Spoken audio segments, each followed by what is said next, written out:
오늘은 라이트룸 보정법 첫 번째 시간이죠. 라이트룸을 사용하는 방법부터 알려드릴게요. 먼저 휴대폰 혹은 태블릿에서 라이트룸을 켜주시고요. 그러면은 라이트룸에 이렇게 들어가십니다. 자, 가장 먼저 해야 될 일은 라이트룸에 사진을 가져오는 거겠죠. 화면 하단에 사진 추가하기가 보이시죠? 요거를 누르신 다음에요, 오늘 보정할 사진을 가져오면 됩니다. 오늘 보정할 사진은 이 사진을 가져오도록 할게요.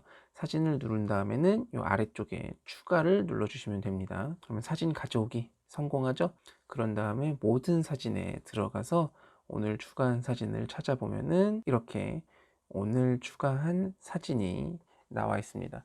이 사진은 제가 이제 뉴욕에 갔을 때 록펠러 센터 전망대에서 찍은 엠파이어 스테이트 빌딩을 바라보면서 찍은 뉴욕의 야경입니다. 그래서 이 사진을 오늘의 연습 사진으로 해서 보정을 해 보도록 할게요. 자, 오늘은 이 사진을 보정하면서 라이트룸의 기본적인 기능을 좀 설명드리도록 할게요. 앞으로 남은 강좌들에서 어떤 기능을 많이 사용할지, 어떤 기능이 어떤 효과를 내는지 좀 그런 것들을 조금 천천히 그리고 자세하게 보여드리도록 할게요. 라이트룸은 어플리케이션이다 보니까 이게 실시간으로 업데이트가 되거든요. 그래서 사용하시는 분에 따라서 예전 버전일 수도 있고 최신 버전일 수도 있는데, 기능의 배치라던가 이런 게 순서가 버전에 따라서 조금씩 달라질 수는 있는데 기본적인 기능은 다 똑같거든요. 그러니까 혹시 사용하시다가 저랑 버전이 달라서 화면 구성이라든지 이런 게 조금 달라도 뭐 위아래로 조금만 찾아보시면은 그 주요한 기능들은 다 그대로 들어있기 때문에 너무 당황하지 마시고 조금 천천히 찾아보시면 될 것 같습니다. 자, 그러면은 먼저 여기 화면 오른쪽 제일 위쪽에 조정 칸에 들어가 볼게요. 그러면은 이렇게 사진을 조정할 수 있는 기능들이 뜨죠. 그래서 여기 밝기가 뜨고요, 뭐 색상, 효과, 뭐 세부 정보, 광학, 도형 이런 것들이 있습니다. 그래서 우리가 주로 보정에 많이 사용하는 기능들을 좀 설명드려 볼게요. 자, 먼저 밝기에 들어가서 조절을 해 볼게요. 밝기에는 보시면 아시겠지만 뭐 노출, 밝은 영역, 어두운 영역 이런 식으로 사진의 밝기 혹은 어두움, 그런 노출에 관해서 조정을 하는 칸입니다. 자, 보시면은 이 노출을 위로 올리시면은 사진이 전체적으로 다 밝아지고요, 노출을 내리면은 전체적으로 어두워지는 걸 보실 수 있죠. 그리고 여기 방금 제가 한 것처럼 이렇게 조정한 상태에서 이 동그라미를 두 번 클릭하시면은 아무것도 조정이 안 된 원래 상태로 돌아가기 때문에, 보정을 하시다가 기본 상태로 돌리고 싶다 하시면은 요 조정 바를 톡톡 두 번 눌러 주시면 됩니다. 자, 그 다음에 대비를 올려보면요, 이렇게 사진의 컨트라스트, 이런 대비가 좀 더 강해지고 내리면은 사진이 조금 더 연해지고 뿌얘지는 걸 보실 수 있죠. 그래서 내고 싶은 느낌에 따라서 대비를 올릴 수도 있고 낮출 수도 있습니다. 자, 그 다음에 밝은 영역과 어두운 영역의 노출을 조절해 볼 건데, 이 위에 노출 버튼은 사진의 전체적인 노출을 균일하게 증가시키거나 감소시키는 역할을 해요. 모든 사진은 밝은 영역과 어두운 영역으로 구성되어 있어요. 밝은 영역은 영어 버전에서는 하이라이트로 나올 거고, 어두운 영역은 섀도우로 나올 겁니다. 밝은 영역은 지금 현재 보시면은 이런 빛이 들어오는 하늘 부분이라든지 아니면 이렇게 건물에 조명이 들어온 부분이 하이라이트 부분, 밝은 영역이고요.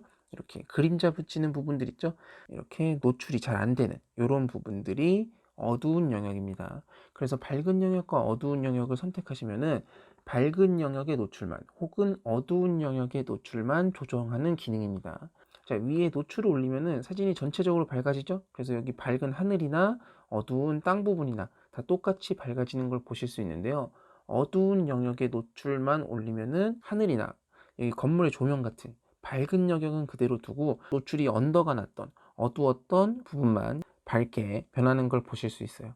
그래서 사진의 노출을 이렇게 전체적으로 올리는 게 아니라 어두운 영역만 올리고 싶다 혹은 어두운 영역만 노출을 낮추고 싶다 하실 때는 어두운 영역의 노출을 사용하시면 됩니다.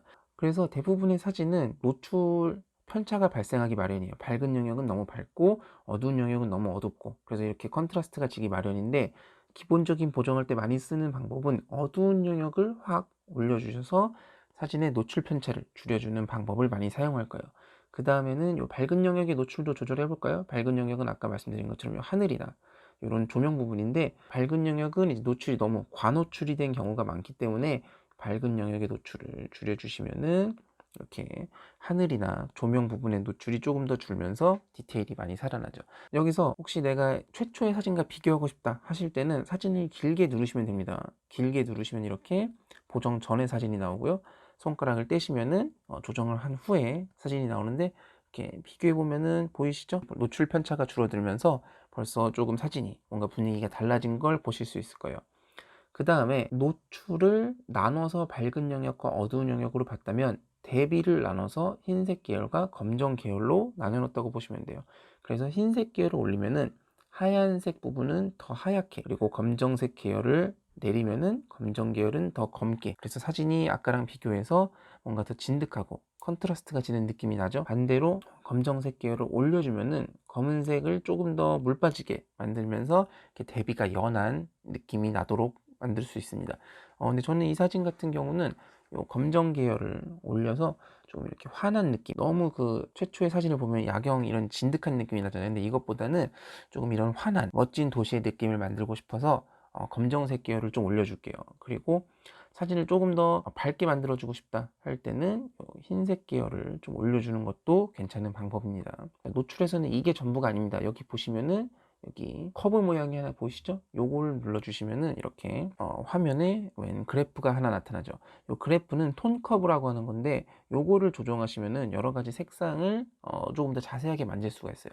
이 초보 강좌에서 요걸 자세하게 다 말씀드리기에는 좀 시간이나 이런 게 부족할 것 같고, 톤 커브에서 가장 많이 쓰는 보정은 요 끝에를 이렇게 올려주는 보정을 많이 씁니다. 이렇게 하면은 이걸 사진 보정하는 데서는 페이드를 준다 라고 하는데, 지금 안 줬을 때와 줬을 때를 비교해 보면은 어떤 차이가 있는지 보이시나요? 이렇게 어두운 부분, 요 사진의 톤커브의 위쪽은 밝은 부분이고 아래쪽은 어두운 부분이거든요.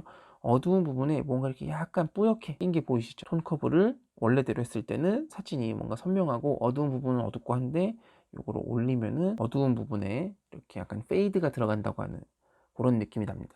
그래서 이런 거를 요즘에 인스타그램이나 사진 작가들이 굉장히 많이 쓰는 보정 방법이에요.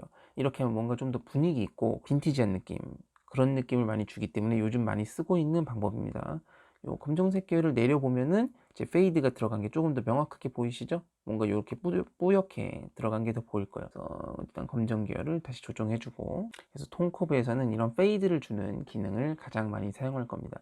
자, 그러면은 밝기 칸에서는 이 정도 조정을 하면 충분할 것 같고요. 그 다음에 색상 칸으로 넘어가 볼게요. 색상 칸에서는 뭐 색온도, 색조, 생동감, 채도, 그래서 앞에 밝기에서는 노출에 관련된 걸 많이 조정했다라고 하면은 색상 칸에서는 제목 그대로 색상을 조절하게 됩니다. 자, 먼저 색온도를 보정해 볼 건데요. 색온도는 보시면 아시겠지만 파란색부터 노란색까지 조정할 수 있게 되어 있죠. 그래서 색온도를 이렇게 노란색 쪽으로 올려주시면은 전체적으로 빛이, 조명이 노란색 조명에서 찍은 것처럼, 혹은 햇살이 더 낀 것처럼 조금 더 따뜻한 느낌이 나죠. 그리고 만약에 난 또 차가운 느낌, 혹은 새벽, 밤의 느낌을 주고 싶다 하시면은 색온도를 낮춰주시면 됩니다. 그래서 색온도를 조정하는 거에 따라서 같은 사진임에도 색온도를 올리면은 뭔가 오후에 해가 뉘엿뉘엿지는 그런 느낌을 조금 더 줄 수 있고요. 반대로 색온도를 낮추면은 같은 사진인데도 뭔가 새벽 느낌이 나죠. 새벽에 해가 막 떠오를 때, 동이 틀 때의 느낌. 그래서 그런 식으로 사진의 느낌을 조절하실 수가 있는 거예요. 근데 저는 이 사진에서는 색온도를 살짝 올려서 뭔가 조금 더 해가 지는 오후의 분위기를 만드는 게 좋을 것 같습니다. 그 다음에 색조는 보시면은 초록색과 이제 핑크색으로 되어 있는데, 이것도 사진의 분위기에 따라서 약간 뭐 녹색을 끼게 줄 수도 있고, 혹은 조금 더 핑크색이 들어가게 할 수도 있죠. 근데 저는 이 사진 같은 경우는 오후에 이런 해가 지는 모습을 더 잘 표현하고 싶어서 색조를 이렇게 살짝 핑크색 쪽으로 올려줄게요. 자, 그러면은 뭔가 하늘에 이렇게 멋진 붉은색이 끼면서 뭔가 오후에 혹은 해가 넘어가는 그 시점의 분위기를 더 잘 표현하는 것 같아요. 자, 그 다음에 생동감과 채도가 있는데, 생동감과 채도는 뭐 둘 다 거의 같은 기능이라고 보시면 됩니다. 사진의 전체적인 채도를 이렇게 올려줄 수도 있고요. 나는 조금 더 부드러운 느낌을 주고 싶다 하면은 채도를 낮추면은 전체적으로 이렇게 사진에 색이 빠진 듯한, 물 빠진 듯한 느낌을 줄 수도 있습니다. 생동감도 역시 올려주면은 조금 더 채도가 높아지고요. 생동감을 낮춰주면은 이렇게 물 빠진 느낌이 납니다. 근데 저는 조금 더 화려한 도시의 느낌을 주고 싶어서 생동감을 많이는 말고 살짝만 올려주도록 할게요. 자, 그 다음에 흑백은 뭐 누르시면 흑백 사진으로 바뀌는 건데, 뭐 요거는 이번 강좌에선 쓸 버튼은 아니고요. 그 다음에 사진 위에 동그라미 보이시죠? 요거를 누르시면은 이렇게 색상 혼합 칸이 나오게 됩니다. 자, 요거는 각 색상의 색조와 채도 그리고 휘도는 이제 밝기라고 보시면 돼요. 이거를 조정하는 칸이에요. 그래서 나는 뭐 파란색에 채도를 올리고 싶다, 파란색만 올리고 싶다 하시면은 파란색을 선택한 다음에 채도를 올려주면 이렇게 하늘 쪽에 파란색만 채도가 더 올라가는 게 보이시죠? 혹은 파란색의 밝기를 좀 더 올리고 싶다, 다른 부분은 가만히 두고 파란색의 밝기만 올라가는 걸 보실 수 있어요. 혹은 지금 조명이 굉장히 노란색 혹은 주황색 쪽이죠. 나는 조명 쪽을 좀 색깔을 바꿔보고 싶다 하시면 노란색을 선택하신 다음에 채도를 올려준다든지, 그럼 조명이 들어간 이런 건물 부분의 채도, 노란색 채도만 더 올라간 게 보이시죠? 그 다음에 혹은 노란색만 밝기를 더 낮추고 싶다든지 밝기를 올리고 싶다든지, 이런 식으로 전체적인 색상이 아니라 개별적인 색상을 조절하는 칸입니다. 자, 그런데 내가 이 부분을 조절하고 싶은데 이 부분의 색깔이 정확히 뭔지 모르겠다 하실 때는 여기 위에 화살표 모양을 누르시면 돼요. 이걸 누른 다음에 색조 혹은 채도 조절하고 싶은 칸을 누르시고 커서를 갖다 댄 다음에 올리기만 하면은 해당 부분의 색상을 소프트웨어가 자동으로 인식해서 이렇게 올리고 내리면은 옆에 파란색과 보라색의 채도가 바뀌는 게 보이시죠? 자동으로 소프트웨어가 색깔을 인식해서 조절해주는 기능입니다. 저는 오늘 이 사진에서는 딱히 뭐 개별적으로 건드리고 싶은 색상은 없어서 요거는 기능만 알려드리고 패스할게요. 근데 이제 뒤쪽에서는 요 색상 혼합을 사용해서 특정 색상만 이제 조절하는 기능도 보여드리도록 하겠습니다. 그 다음에 가장 많이 쓸 기능이 여기 동그라미 3개 있는 거 보이시죠? 요거를 누르시면은 색상 등급 컬러 그레이딩이라고 하는데, 버전에 따라서는 지금 화면에 보이시는 것처럼 2개의 네모가 그려진 버튼으로 표시되는 버전이 있을 수도 있어요. 옛날 버전은 이렇게 돼 있었거든요. 요거는 스플릿 토닝 혹은 분할 토닝이라고 해서 현재 보이는 색상 등급과 똑같은 기능입니다. 그래서 아까 전에 노출 쪽에서 밝은 영역과 어두운 영역의 노출을 개별적으로 조절했다 라고 하면은 색상 등급 혹은 스플릿 토닝 칸에서는 어두운 부분과 밝은 부분의 색상을 별도로 조절하는 기능을 말해요. 위에 색온도에서 조절을 하면은 사진을 전체적으로 노란색으로 만들거나 전체적으로 파란색으로 만들었었죠. 그런데 아까 말씀드린 것처럼 색상 등급 혹은 스플릿 토닝 칸에서는 어두운 부분과 밝은 부분을 나눠서 개별적으로 색상을 입히는 역할을 하게 됩니다. 근데 이게 사진의 분위기를 만드는데 굉장히 큰 역할을 해요. 이 스플릿 토닝에 따라서 굉장히 분위기가 많이 좌지우지 되게 됩니다. 여기 보시면은 어두운 영역, 중간 영역, 밝은 영역 이렇게 나뉘죠. 그래서 먼저 어두운 영역부터 조절을 해 보도록 할게요. 어두운 영역을 누르신 다음에 여기 옆에 화살표를 누르면은 색조와 채도 이렇게 나오실 겁니다. 자, 그러면은 어두운 영역은 아까 요 밑에 건물 부분이었었죠. 나는 이 부분에 좀 어떤 색깔을 입히고 싶은지 선택을 하시는 거예요. 그래서 색깔 선택은 여기 원에서 바로 하셔도 되고요. 혹은 여기 바를 통해서 선택하실 수도 있습니다. 이건 뭐 편하신 방법으로 하시면 돼요. 그 다음에 어떠한 색깔을 줄지 선택을 한 다음에 그 강도를 채도 칸을 통해서 선택을 하는 겁니다. 혹은 요 원에서는 이렇게 직선을 통해서 선택을 하실 수가 있어요. 그래서 보시면은 어두운 영역에 저는 약간 어, 노란색 혹은 주황색의 채도를 주고 싶어요. 그래서 색조는 48 정도로 선택을 하고요. 그 다음에 채도를 쭉 올려줄게요. 그러면은 여기 건물 쪽 어두운 영역에 약간 주황색 색깔이 들어간 걸 보실 수 있을 거예요. 그 다음에 중간 영역은 안 보셔도 될 것 같고 밝은 영역을 볼게요. 아까 밝은 영역은 요 하늘 쪽이었었죠? 하늘 쪽에도 조금 더 색상을 줘보도록 할게요.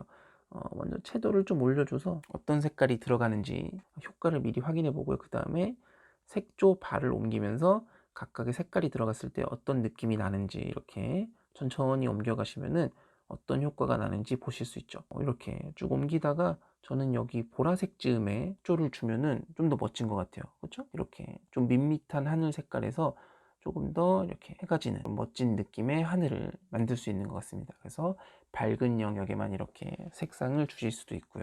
그래서 이렇게 색상 등급, 컬러 그레이딩 혹은 스플릿 토닝이 가장 많이 사진의 분위기를 좌지우지하는 보정 방법입니다. 자, 그 다음에 효과 쪽에 넘어가 볼게요. 효과 쪽에 넘어가면은 여기서도 가장 많이 쓸 거는 요 비네팅 기능을 많이 쓸 거예요. 비네팅은 이렇게 사진의 주변부에 비네팅을 많이 주면 주변부가 어두워지는 걸 보이시죠? 그래서 살짝 주면은 주변부가 어두워지면서 조금 이렇게 분위기 있는 사진을 만들 수도 있습니다. 반대로 카메라에 문제가 있어서 주변부가 너무 어두워진 경우에는 주변부만 올리는 보정도 가능한데 뭐 요런 거는 잘 쓰지 않으니까 비네팅을 살짝만 내리면은 요런 주변에 그림자가 지면서 좀 분위기 있는 사진이 완성된다 라고 보시면 되고요. 자, DH 기능은 오늘 사진에서는 쓸 필요가 없을 것 같고 뒤쪽에 DH 기능을 사용하는 보정 방법에서 좀 자세하게 설명드리도록 할게요. 효과 쪽에서는 비네팅과 DH를 가장 많이 쓸 것 같고요. 일단은 비네팅만 보고 넘어가도록 하겠습니다. 자, 그 다음에 세부 정보에 넘어가서 이제 보정을 해볼 건데요. 저 같은 경우는 사진이 굉장히 선명하게 나오는 걸 좋아해요. 그래서 이렇게 사진을 확대한 다음에 선명도 효과를 줘볼게요. 선명 효과를 올리면은 사진이 굉장히 선명하게 돼요. 근데 대신에 선명하게 되는 대신에 이렇게 사진이 전체적으로 좀 자글자글하게 변하죠. 그래서 선명하게 만드는 건 좋은데 이게 너무 자글자글하다 할 때는 여기 마스크를 올려주시면 됩니다. 마스크를 올리면은 이 선명도 효과가 이런 경계선 부분에만 들어가게 돼요. 여기 보시면은 아까 전에 마스크를 안 했을 때는 여기 하늘 면도 굉장히 지저분하죠. 그런데 마스크를 올려주면은 이런 경계선 부분에만 선명도 효과가 들어가고 이런 면 부분에는 선명도 효과가 안 들어가요. 그래서 사진이 굉장히 선명하고 선이 깔끔하게 나오는 효과를 얻으실 수 있습니다. 자, 그 다음에 노이즈 감소를 보면은 자, 아무래도 밤에 찍은 사진이다 보니까 이런 도시 부분이 약간 노이즈가 낄 수밖에 없죠. 이럴 때는 노이즈를 이렇게 올려주시면은 이런 면 같은 부분이 깔끔하게 처리되는 걸 보실 수 있어요. 대신에 노이즈를 너무 많이 올려버리면은 좀 사진에 이렇게 보시면 아시겠지만 디테일이 좀 죽어버리는 효과도 있습니다. 그래서 노이즈는 사진 조정해 보시면서 이렇게 적당히 괜찮은 지점을 찾으셔야 될 거예요.